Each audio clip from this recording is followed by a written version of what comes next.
Yuk kita dengarkan cerita Jakatarub dari Jawa Tengah. Pada zaman dulu ada seorang pemuda bernama Jakatarub. Sepeninggal ibunya, Jakatarub mengisi hari-harinya dengan berburu.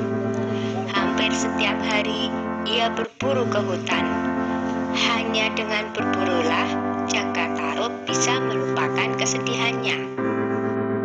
Begitu juga pagi itu, Jakatarub pergi ke hutan untuk berburu seperti biasanya.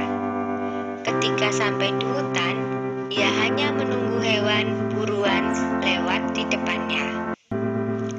Tetapi, tak ada satupun hewan buruan yang ia dapatkan.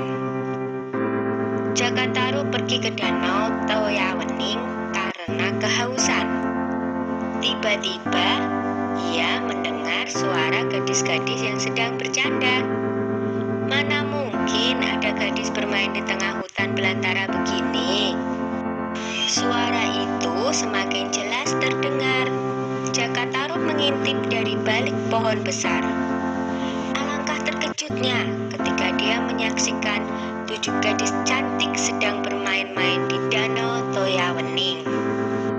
Semuanya berwajah cantik. Dari percakapan mereka, Jakatarub tahu kalau 7 gadis itu adalah bidadari yang turun dari kahyangan. Apakah ini arti mimpiku waktu itu? Pikirnya senang. Jakatarub melihat ada tumpukan selendang di atas sebuah batu besar di pinggir danau. Selendang-selendang itu memiliki warna yang berbeda-beda. Jakatarub berniat mengambil salah satunya. Dengan hati-hati, Jakatarub berjalan menuju selendang-selendang itu. Jakatarub mengambil yang berwarna merah. Setelah berhasil, dia buru-buru menyelinap kembali ke tempat semula di balik semak-semak. Tiba-tiba terdengar aba-aba dari seorang bidadari. "Ayo kita pulang sekarang. Sebentar lagi hari akan gelap." "Iya, benar. Ayo kita segera pulang sebelum matahari terbenam," sahut yang lainnya. Dan akhirnya para bidadari itu keluar dari danau. "Di mana selendangku?" teriak salah satu bidadari. "Siapa yang mengambil selendangku?" "Di mana kau taruh selendangmu, Nawang Wulan?" tanya yang lain. "Tadi di sini," jawab Nawang Wulan. Ia terlihat sangat panik karena tanpa selendang itu dia tidak akan bisa kembali ke kahyangan.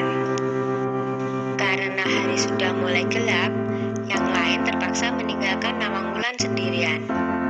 Dia hanya bisa melambaikan tangan kepada keenam temannya yang terbang menuju kahyangan.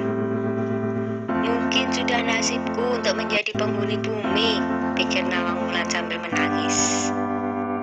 Dia lalu bergumam, "Barang siapa bisa menolongku, akan kujadikan saudara jika perempuan. Jika dia laki-laki, akan kujadikan suamiku." Lalu Jakatarub pun muncul dari balik pohon untuk menolong Nawang Wulan. Akhirnya Jakatarub pun menikah dengan Nawang Wulan, seorang bidadari dari kahyangan. Mereka pun dikaruniai seorang putri yang sangat cantik yang diberi nama Nawangsih. Sudah dulu ya cerita